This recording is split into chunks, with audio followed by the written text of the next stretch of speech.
Мы сейчас в городе Сухум проводим образовательный интенсив как раз для жителей Республики Абхазия, для того, чтобы они познакомились и прокачали, разработали проекты для подачи на конкурс президентского фонда культурных инициатив.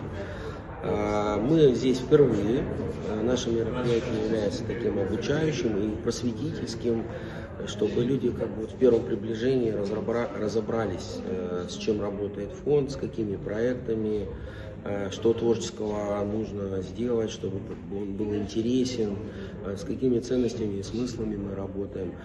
Также мы озвучиваем те нюансы, в которых участвуют жители Республики Абхазия. Конечно, в нашем конкурсе конкурс российский, и для тех, кто имеет паспорта Российской Федерации, могут открывать различные формы собственности, там НКО, ИП, ООО, и идти на конкурс. В принципе, для жителей Абхазии нету никаких препятствий. Единственное условие, конечно, нужно иметь паспорт Российской Федерации и открывать уже те юрлица или ИП, которые на Российской Федерации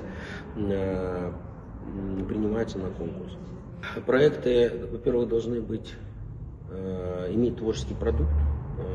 Творческий продукт это может быть школа ремесел, это может быть фильм, это может быть анимационная студия для детей, это может быть созданный какой-нибудь, художественный короткометражный фильм или документальный фильм. В общем, все, что связано с объектом культуры, искусства.